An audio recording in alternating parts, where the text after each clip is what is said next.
Hi, we're here with Bhushan Sethi. He is partner at PwC. Thanks for joining us today.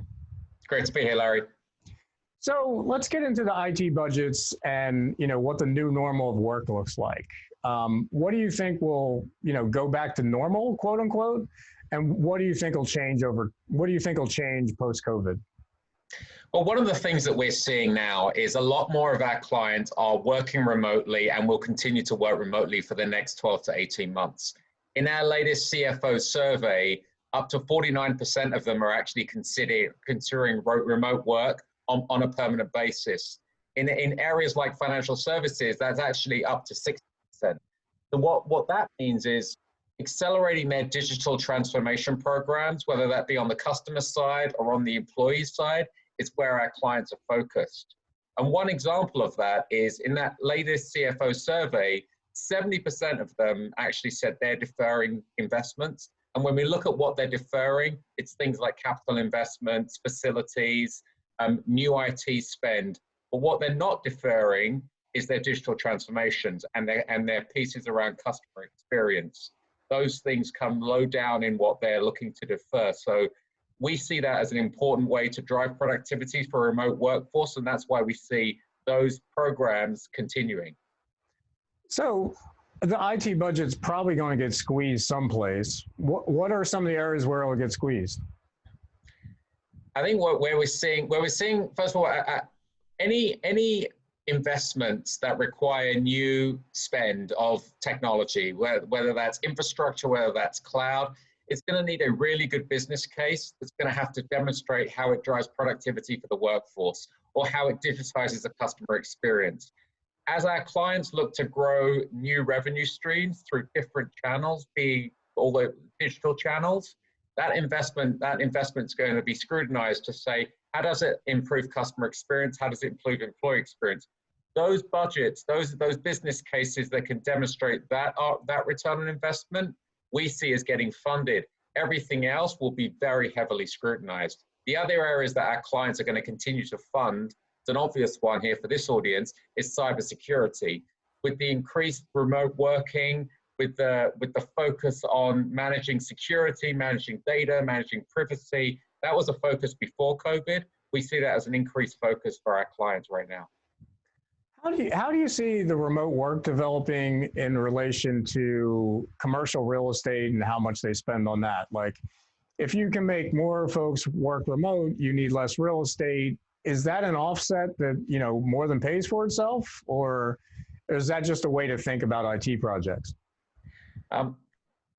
So it's interesting. In terms of real estate spend, intuitively, one would believe that real estate spend should go down. Because more people are at home. But there's two factors you have to consider. Is it a permanent move? And also, what does the role of physical distancing mean? So as you return to work, for those individuals that need to be dealing with customers or need to operate machinery, the space needs to be stretched out. It needs to be physically distanced. So some of our clients are expanding call centers across multiple sites. So intuitively, we would see real estate and costs going down. It's not always going to be the case. I think that's going to be something that our clients will look at as they look at their portfolio of investments over time.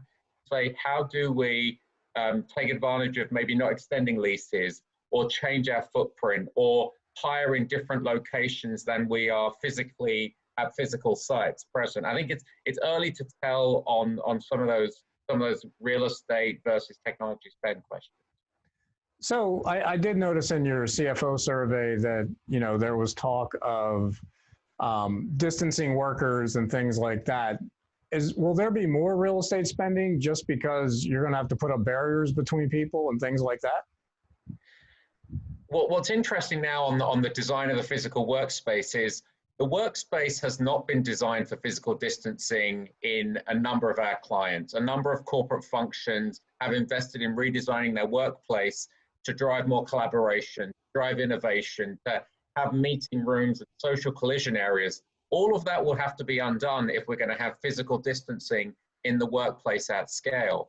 So there's going to be a need to kind of redesign and reinvest dollars there. There's going to have to be increased cost pressures on hygiene and sanitation and safety in the workplace. So as clients look to see what do I transition back to physical on site, cost is a big factor. Cost for safety, the risk of more infections, the need to design physical distance. And so that's why we're seeing the 49% wanting to make remote work permanent or semi-permanent is an important consideration. Among clients, how many folks, or out of your customer base, how many seem ready for remote work, and how many are, kind of did the big scramble to make everybody remote, and now they're going to go back, look at their IT budgets and their plans, and kind of, do it over right, so to speak? So we're 6 to 8 weeks into this remote ways of working for a lot of our clients here in the US. What I would say in that time is we've adopted change pretty quickly. We've figured out how to deal with the interactions, the use of the technology, whatever we're dealing with in our personal life, whether it's taking care of kids because of school being out and those considerations. What we have seen is productivity has improved for a lot of organizations. We do a CFO survey, as we talked about, right? The first time we did this, it was 60% due to productivity loss. That is now down to 40%. How do we get that productivity loss down to, say, 20% or 15%? We do it by increasing access to the right digital tools, making collaborative tools available to people, making sure people have access to bandwidth and broadband within their areas, but also focusing on their well-being.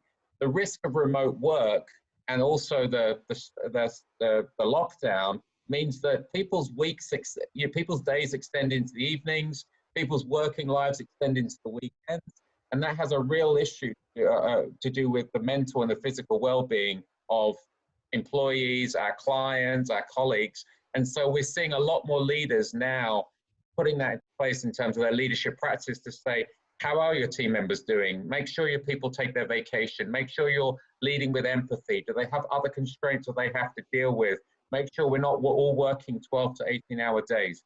It's obviously easier said than done, but that's a really important part as we look to sustain remote working for a longer period of time.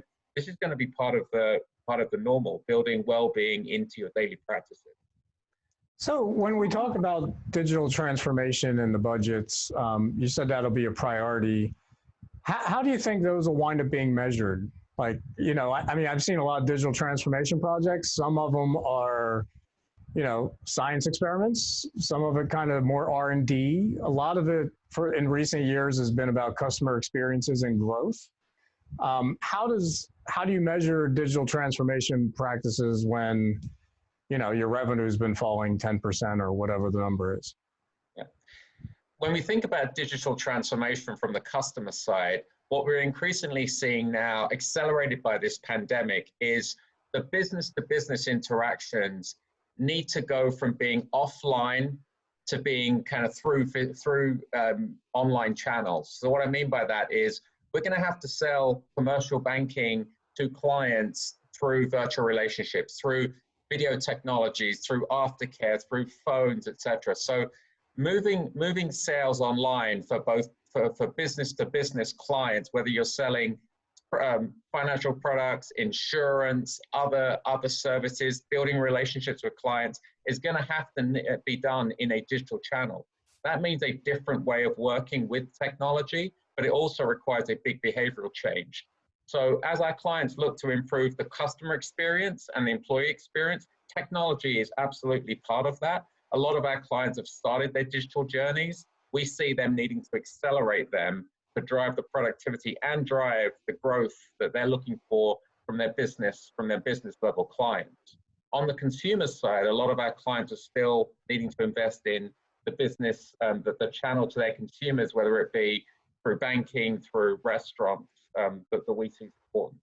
So in the new normal, in the customer experience, what technologies do you see, getting the most traction in terms of IT budget? Will it be like contactless payment? Will it be, those sales things you talked about? What do you see as your most valuable technologies to deal with the new normal?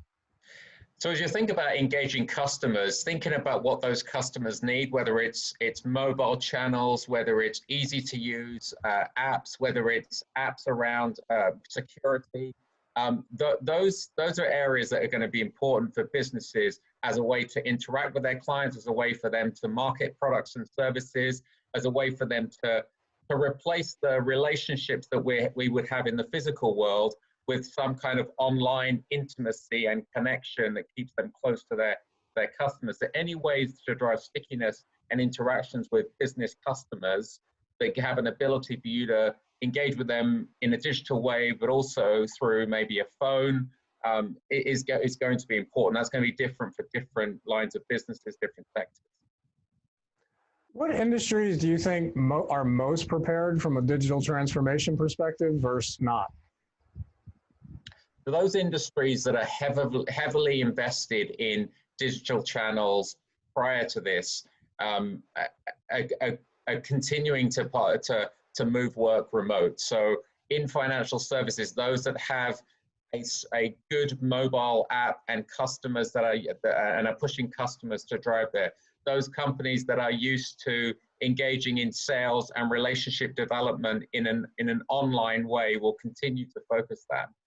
So those firms that have thought about how they digitize their channels to market to their customers and also make it easy for their front office, their salespeople, their marketing people to interact through their tools, we'll see them continuing to benefit as we continue to see remote work and remote interactions with clients. So basically anything that's remote is going to do well in the IT budget, whether it's sales, work. I mean, it sounds like we're going to a very remote world. So what's important is remote work will make sense for types of businesses that can work remote. So knowledge workers, people that need to, business to business type transactions.